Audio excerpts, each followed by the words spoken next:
Thank you for joining us today. This presentation is one of several presentations that are being offered as part of Open Education Week. We invite you to attend the other presentations this week.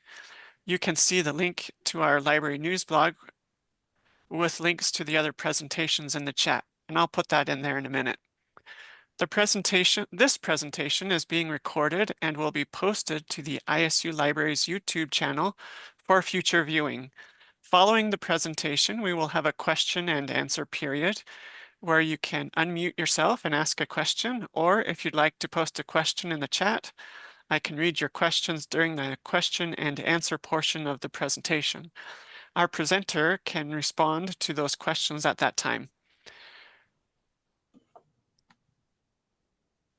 And with that, let me introduce our speaker today.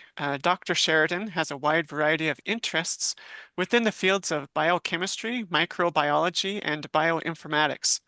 Although a biochemist at heart, Dr. Sheridan and his students have active research projects encompassing the molecular adaptation of enzymes to extreme conditions, especially cold, the diversity and activity of microbial populations in extreme environments, the production of bioactive compounds by microorganisms that could be useful in industry and biotechnology, and the pathogenesis and the control of various disease-causing organisms. Dr. Sheridan has been at Idaho State University since 1991. Outside of his teaching and research interests, Dr. Sheridan enjoys hiking and camping with his family, making beer, cheese, yogurt, and other tasty microbial fermentation products, and anything to do with Celtic music and culture. So with that introduction, I'd like to give Dr. Sheridan a chance to talk about open education and how that's worked for him. So I turn the time over to you. Thank you, Spencer. Actually, I've only been at ISU since 2001. I need to change that in my bio. I don't know how that made it through. So let me share my screen. Okay.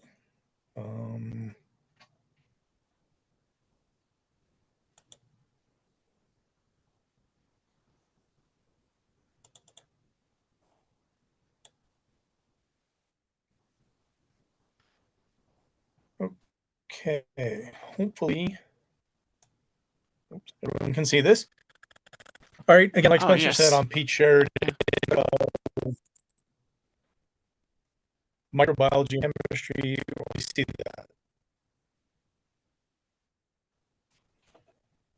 Are you guys able to see my Zoom? Yes. Yes, we can see the screen. Oh, okay. Okay. Oops.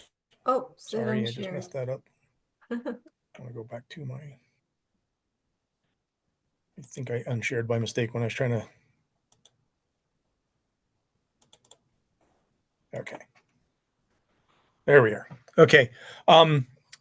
Depending on what day of the week it is and what I'm doing in the lab, I'm either a professor of microbiology or a professor of biochemistry or a professor of molecular biology. And I've been using open educational resources for a number of years now. Myself and a few other professors in biology were trying to find ways to cut costs for our students because a textbook in a lot of the fields we're using can easily run a couple hundred up to $300. And if they're one of the hardcore STEM majors, they might have 4 or 5 courses. That's a big chunk of money. I usually look for my textbooks either OpenStax, Open Textbook, OER Commons, Monmouth University. Those are my main ones.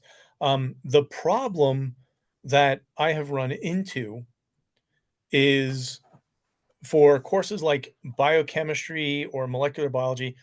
I usually teach biochemistry in the summer and the fall, and sometimes in the spring. It's a 1-semester course for most anybody that's going into the health professions. It's a great pre-med course, pre-pharmacy, whatever you're taking. So it's a very information dense course. And I found one really good text that all those 4 sites link to the same text. For molecular biology, it was even more difficult to find a text. But I finally did find one that Professor Bertram wrote, and that's at UWM. The problem I run into is that most open sourceware texts focus on lower division courses. So either 100, 1000, depending on where you are, or 200, 2000 level courses. And there's a whole lot of courses, a whole lot of texts in general biology, A&P, cell biology, microbiology, usually a lot of pre-nursing courses. For hardcore STEM majors, you'll find the occasional general chemistry, general physics, but finding a good general micro textbook is difficult. Most of them are focused on pre-nursing, and I think mainly that's a population thing. There's so many people.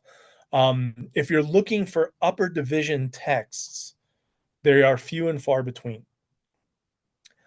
Some of the websites will post texts that are discipline specific at the upper division level for seniors or first, second year graduate students, but it's mainly because they're almost like throwaways. They're at least 10 years old. And we already know that by the time a text makes it into print, it's 3 years out of date. These are seriously out of date. These fields move so quickly. Biochemistry doesn't change that much from year to year. You always have to update it every semester with the new research results that end up making it into a textbook. Molecular biology is moving a lot faster. And the problem I find with, obviously, the older texts are seriously out of date, but even most of the open sourceware, um, the editing is wanting. The and I don't want anybody to take this as a slam on what these folks have done, because writing a textbook for one of these disciplines is a massive undertaking, and they have done it. The guy that wrote the molecular biology one I'm using right now pretty much waited till he was right about near the end of his career and wrote it then. Um, Unfortunately, since it's not going through the major publishers, they don't have access to the art departments and then also the editing. I edit texts for a lot of the major publishers. When there's always new one semester biochemistry books coming out, there's new micro books coming out, there are new molecular biology books coming out, and they hit me up all the time to please take a look at these 3 chapters or 4 chapters. They'll send you an Amazon gift card. Yeah, great. Um, that, and then you can catch things that, you know from their point of view, they misspoke or something. You can catch little things that shouldn't make it into print. That sort of resource is not present when people are doing a lot of the open sourceware texts. So the editing can be somewhat problematic. I have seen some like major mistakes. I was talking this over yesterday with my wife, and it's basically, I think that they kind of go like nose blind to it. They've been working on this text for so long. They're rereading paragraphs, they're rereading sections, but they're not really reading it. They know in their brain what they're reading, but what's on the page can be a little bit different. So they're not seeing some of the mistakes. And I'm not just saying like, oh, they forgot to italicize E. coli. Some larger mistakes than that. And that brings me to the questions I want to bring up with this group. That it's actually a series of questions. I have questions for you. Our students now, we really need to be trying to lower the cost of higher education. Higher education costs are kind of out of control. And the paradigm has shifted with how students do higher education now from back in the Stone Age when I did it. And back then, yes, you tried to get Pell Grants, you tried to get scholarships, you tried to get, but a lot of people relied on student loans. And the cost of education was a lot cheaper back then. Now the cost is so high, and people don't want to get out of a 4 or 5 year program carrying that much debt. So, especially at Idaho State University, and I think across Idaho, a lot of our students are trying to graduate debt free. They're trying to graduate debt free, which means they're going to school full time, they're working 30, 40 hours a week, and some of them are married and have families. They're being pulled in three major different directions. They have, in some cases, 2 or 3 full time jobs, with school being one of them. We can help them out by offering them open educational resource materials, and I that's great, and I think we should be doing that for as many classes as possible. But how do we raise the quality?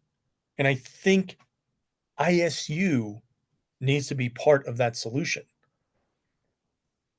For laboratory classes, so we're STEM disciplines up in biology, most of our classes, especially in the microbiology major and the biochemistry major, most of our classes have a lab component. And most of those labs are taught not by graduate students, but by somebody with a PhD, usually the professor for the course or one of our PhD level instructors or lecturers. We make up our own lab manuals for the most part. In the lower division, general micro or principles of micro course, maybe not. But in the upper division courses, we make it up.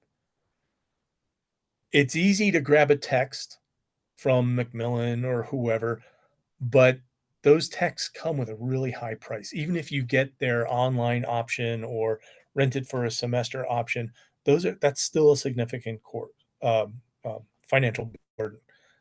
How do we make it so that more professors are producing these in Idaho for consumption in Idaho? Um, and this is where I'm stuck. This is where I don't know how we do this. My last question is, should ISU, can I use oof, the W word that we probably shouldn't say, the workload? Should it be part of, I'm going to stop sharing now so we can see each other. Um, I'm on faculty senate, so yeah, the should W we word is make it part of, oh, yeah, when I was talking to Laura before, that's the third rail of faculty politics is workload. And I know there's a huge fight going on yeah. right now at ISU regarding workload. Um, but we have to make sure that whenever we have these discussions, it's not about us, it's about the students. And we all have jobs here because our primary mission is to educate, I was going to say the young people of Idaho. Some of the students are non-traditional. That's great. That's fantastic. Our job is to educate people in Idaho. And we need to be doing that in, I think, a way that has the smallest financial impact we can put on these students because they're being pulled in a lot of different ways, and higher education is really, really expensive these days. I don't know. I'm going to stop talking and let you guys jump in, please. I don't know if I have any solutions, um, but I feel like working to give more credit to faculty members for developing OER. And I say that I think if promotion and tenure policies could be revised maybe to allow faculty to receive more credit, more points for tenure or promotion, possibly, for working on and developing OER. I think that could motivate and inspire more faculty to participate in this. Um, and then, like you say, I think if we could negotiate, I mean, I think the past president and I think the current president have talked about the students being our number one. Um, and if that's truly the case, um, then doing things like this to meet students and to help students instead of just taking their money and making life a little bit easier in this way. And I think it's the administration and our colleges and departments that need to work together to probably support faculty and encourage them to be involved in this. The university has supported OER to some extent. We've got the stipend, which you received, right? Mhm, mhm, And the stipend it's not a large amount. It's not huge, um, but it's something, right? And it helps. And it provides some accountability. We were in a presentation earlier this week, and one of the one of the professors, one of the presenters was saying that the accountability, the opportunity to meet with a librarian or meet with a member of the ITRC, and then to have that requirement that you implement the OER in one of this year's courses, right? And then mhm. to present on how that went. I think uh, that's helpful, right? Well, and I think tied in with OER, because I've been using, at least in biochemistry, I've been using open sourceware materials for 4 or 5 years.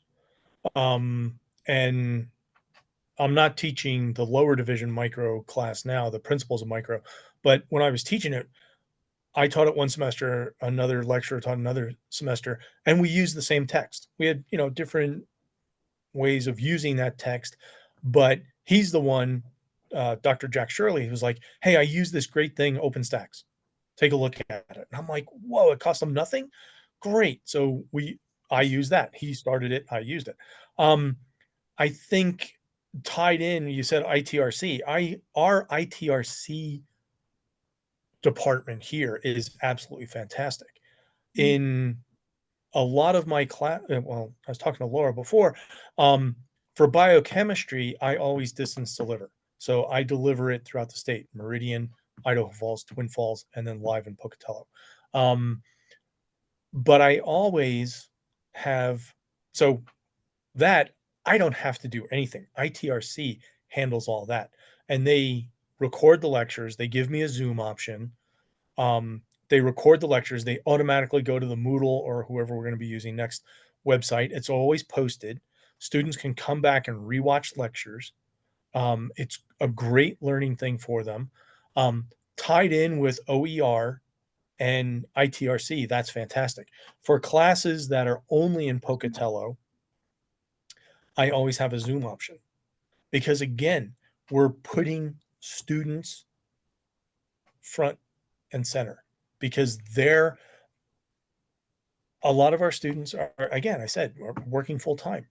Um, Sometimes they have a sick kid, they have a sick parent, they're helping care for a grandparent.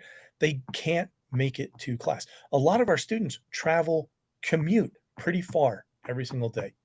They're coming from Soda Springs. For those of, if you're watching this, that's a good 45, 50 hour trip away, one way. They're coming down from, a lot of them are coming down because they have lab classes that are taught here in Pocatello that aren't taught in Idaho Falls. So they're coming down, they're taking a 45-minute trip. That's a huge expense on top of their educational expenses in gas, in time. They got to eat down here. It's great for the economy down here, but those are somewhat hidden costs that we need to address. OER is a great way to do it. If we're not causing them to have to shell out $1,000 a semester for a bunch of textbooks, but instead they can get the PDFs. And I use the PDFs. I give them my PowerPoints. I'm not going to say I don't care. I give them my PowerPoints, and I use the OER material as backup, because the OER, I mean, if I'm teaching the biochemistry PDF I teach is 1,000 pages long. I've got 15 weeks to cram as much biochemistry in their heads as possible. I can't cram 1,000 pages of biochemistry in their head. That it's a great comprehensive document. It's a Hearn and et al. They've written a great text, but I can't pack all of that into one semester. So that's the ultimate source material that I'm using. My PowerPoints are a subsection of that, and then what I test on is a subsection of a subsection. But the OER gives them the opportunity that if I'm clear as mud and I can't explain it, they can go back to somebody who wrote it from a slightly different perspective and get it for free without having to search the internet and find a YouTube video that may or may not be right. Um, I think that's another power of these OER materials is there's a lot they can find a lot of stuff on the internet. I've got a son that's a senior in high school, and he's positive positive about a lot of things that are absolutely wrong, because he saw it on the internet, and they spend so much of their time, they are so internet savvy that they just blindly accept anything they say. Oh yeah, somebody made a YouTube video about this, and yeah, I found it. Well, yeah, but that's wrong. So at least the OER materials are they've gone through some review process. The biochemistry one's written by 3 authors, and they put a lot of work into it. And I'm sure they have had other people read it. So there is some editorial, but it's not the same as Macmillan. But I think you're right. I'm glad you're on Senate because we've got to do something. It's going to have to And start at the department level, though, where departments decide communitively that their promotion and tenure assessments are including OER. So at a department level, because we can't make we're not getting any traction for university level down saying OER will count. What we need are more renegade departments to say, our department is going to value OER. And when someone submits that on their promotion and tenure portfolio, instead of trying to get external metrics to prove that it's good, we'll actually look at it and say, hey, yeah, this looks like it's covering what it's supposed to, that we value our own expertise. It's where I'm thinking it may have to come from. actually, I respectfully disagree. I think it does have You to think kind we of come down from the top a little more forcefully, because that would promotion help and tenure work? guidelines are you've got research, teaching, and service, and they are intertwined. But for research, there's a whole list of creative activities you can do, and OER is part of it. Oh, good. And it's not, it's not discipline, but it can't be. We can't write those guidelines because, in a sense, it is kind of discipline specific. It is. However, in the STEM disciplines, it comes down to grants and publications, Yes. Yeah, and that's nobody. There's a lot less people don't care about doing things like this because it's not bring and I'm not throwing this on the Office of Research. I know the Office of Research, they want us to bring in as many grants as possible, and they are very supportive. Boom, and they're 100% behind us. And we can't just say, oh, it's the Office of Research is pushing for us to get more grants. No, they're enabling us to get more grants. with all their support that they give us. But what it comes down to at the tenure and promotion level is how many pubs and how much grant money have you brought in? And if you haven't hit what people think is a sufficient level in the STEM disciplines, then, too bad, so sad. Thanks for playing. And Um, they're not counting OER as part of that publication? oh, they are, but it's grants and publications, and then all this other little stuff over Oh, here. so they're covering Nice. it. Yeah. It's hey, Nice, great you but did that. Thanks a lot, but yeah. does it really, really count? And I don't think in a lot of ways. I mean, I have colleagues up in biology that when you say like, that you use that old phrase, oh yeah, they wrote the book on it. These people actually did write the book on it. Yeah. And it's a big deal. Yeah. Yet it's, well, yeah, but But they haven't done this in the what's their H factor? How many citations are yeah, they getting? How yes, much money? They're looking at these external metrics, which frankly does make it easier to assess a portfolio than sure. having to look at the research itself. But the lip service is there's a lot of ways to be a professor. And then it Oh, all boils down to grants and publications. exactly. Yeah, And hey, I played the game. I'm a full professor. I did that. I got the big grants. you I got the did. publication. But it's at the end of the day, what is our job? Our job is to educate people in Idaho. And actually, if we employ these things between ITRC and distance delivery of classes, open sourceware, it's not just an ISU impact, it's throughout the state and beyond. There's a program, Medical Lab Sciences, which is a great program. It used to be called Clinical Lab Sciences. And the professor who started it here is named Kathy Spiegel. She is a force of nature. And when she was teaching it to other states. I think she had students in Wyoming, she has students in Texas, and they were online watching it, interacting, and then for the lab portions would come up here to either Pocatello or Meridian and do a 2-week intensive lab thing. Huge amount of work on her and the other faculty in the program. But she had students all over the place. Why aren't we replicating that? She's turned the program over to Dr. Rachel Holz, who's again got that program running on all cylinders. I mean, that should be something that I think should be aspirational. What the rest of the university is doing is successful programs like that. Um, yeah, Pete, I think you've given some really good ideas, and I just think these kinds of ideas and your enthusiasm for OER and for helping Idaho students to learn, um, I think it would be great if you could share that. Like, it sounds to me like you benefited from a faculty member who introduced you to OER, and then and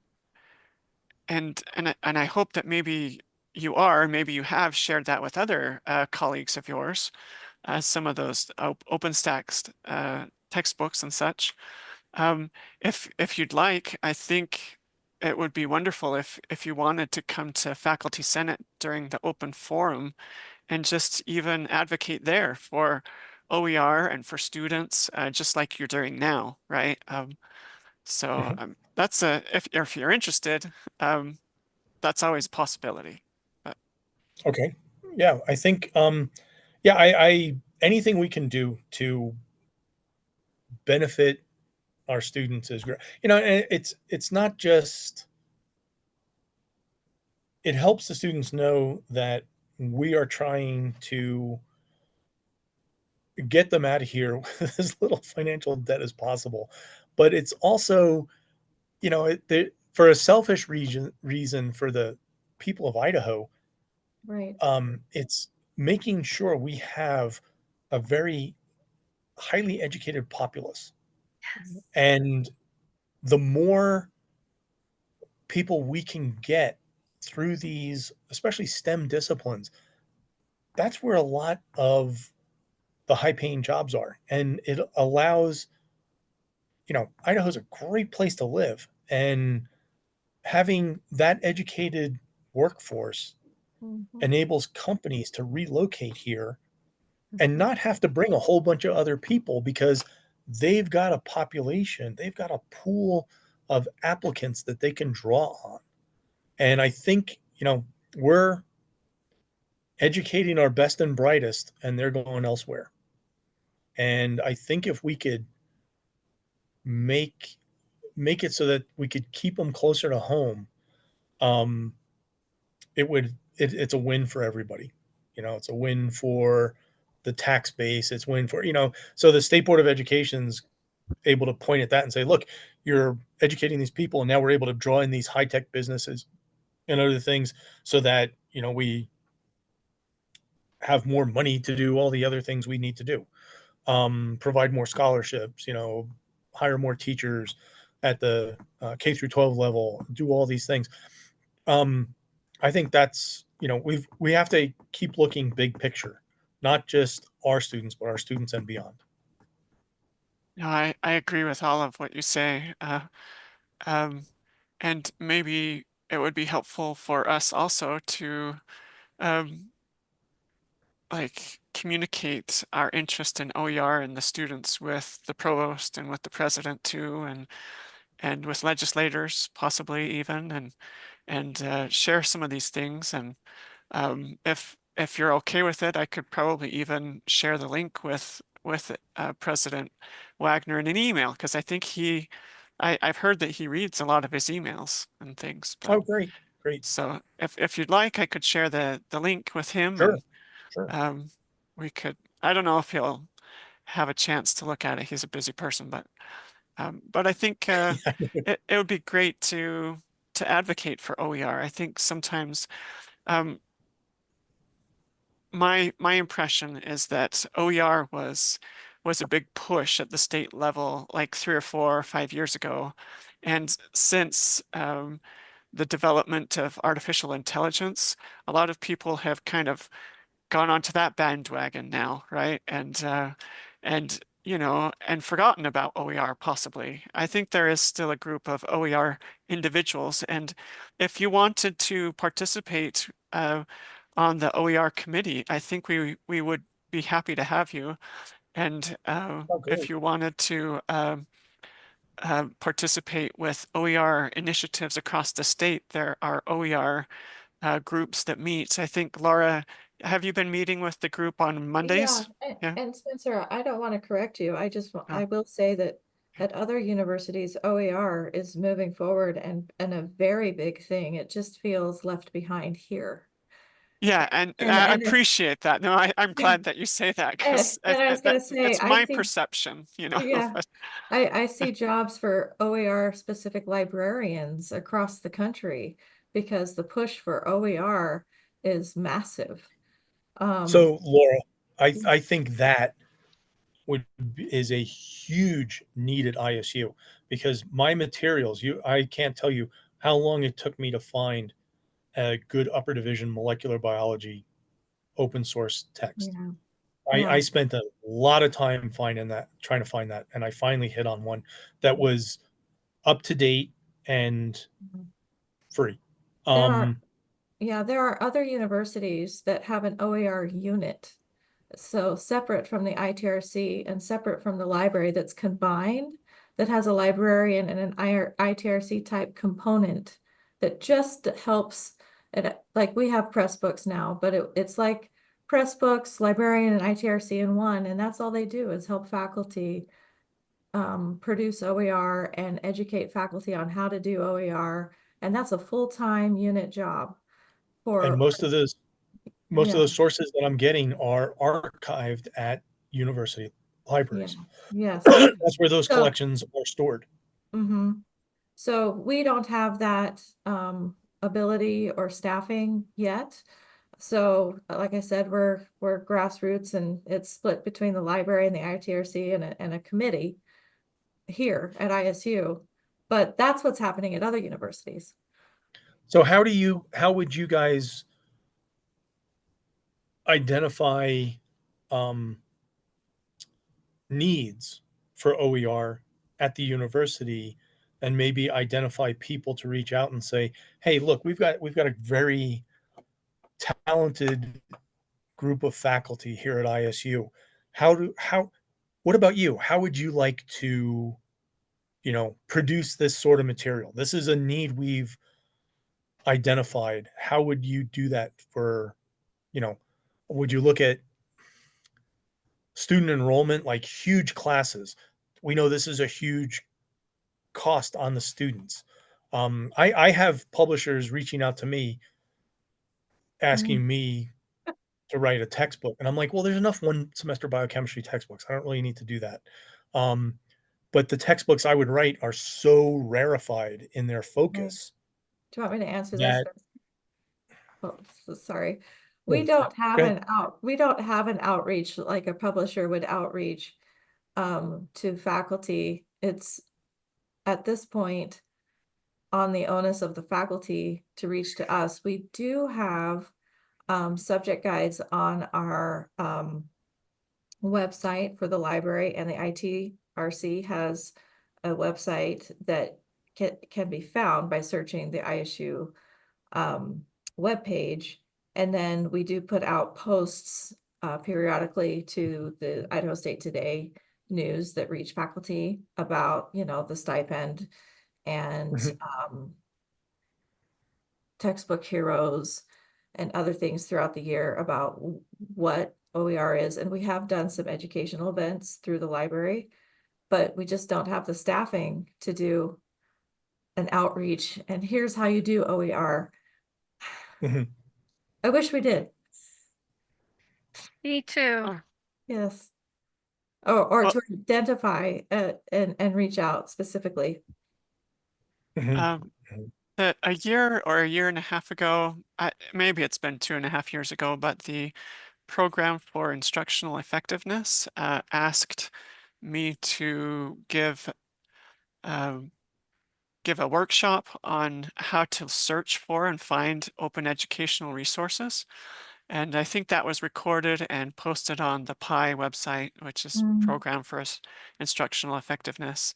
Um, so, I think collaborating the with Pi might also be good because as we've attended the other presentations this week, a lot of faculty members say they they like the textbooks that they have, but a lot of times the textbooks they they don't like them 100% because some of the chapters, aren't what they would teach, or some of the examples in the book aren't relevant mhm, to what they want to teach. And so when they get involved with the OER, then they're able to kind of teach the way they want to teach, right? And adapt it and but still meet the student learning outcomes, right? Um, so So last year when I taught molecular biology in the spring, um, I went, I couldn't find a textbook. So I went to the primary literature and found um, a number of like short textbooks that had 4 or 5 chapters. And so I used mainly 3 or 4 of those and pulled 3, 4, 5 chapters from each one. Um, that's one alternative way that I did it. I have a colleague that when he was, um, instead of writing all his own lab materials, he went to one of the major publishers, and there's an option to go in there and pull different chapters or experiments out from a whole bunch of different lab books and kind of make your own that way. You're not writing it, you're collating it from different sources. However, they're still charging the students $80. And he mm, can't, because of copyright, he can't download it, put it together as one thing, and then give it out for free. That's a good way to get sued. right, right. Um, yeah. so pulling, there's not a lot of open source lab manuals where you can do that. But yeah, you're right. I think um, I think that the Pi resource probably should be more utilized by a Yeah. lot of us when we're doing it, because everybody knows everything's better with Pi. So, you Yes. can't Right. do a lot. Absolutely right. Um, well, we've had some really fascinating discussion today. Can't remember if I was going to say anything else, but I did post in the chat a link to our the library's Open Educational Resources Guide. Right? If you want to take a look at that, you're welcome to take a look at that. If you want to share that with any of your colleagues, and if you ever talk about OER with your colleagues in your department or college, let them know that we as librarians can help them search for OER if they're having a difficult time finding OER materials. Um, I'm not sure if I Oh, kind of think that there's something else I wanted to say, but I can't think of it. So maybe it wasn't so important, but I'm also going to put the one to the ITRC in there as well. They have a really good page. I like these two Okay. pages seem to be the best. I would like to see a top-down level page from the university, but we haven't developed that yet at ISU. We will. yeah. Right. So yeah, Pete, if you are interested in joining the university's OER committee, you could email Sandra Shropshire, the library dean. Okay. She's the head of the chair of that committee. So Okay. Well, thank you all very right. much. Well, Thank thank you, you. I Pete. really, Have a good I day. appreciate the opportunity to share with you Thank guys. you so much for the conversation. This was wonderful. Yeah. Great. Thank you very much. Yep. Have a You're great welcome. day. Goodbye.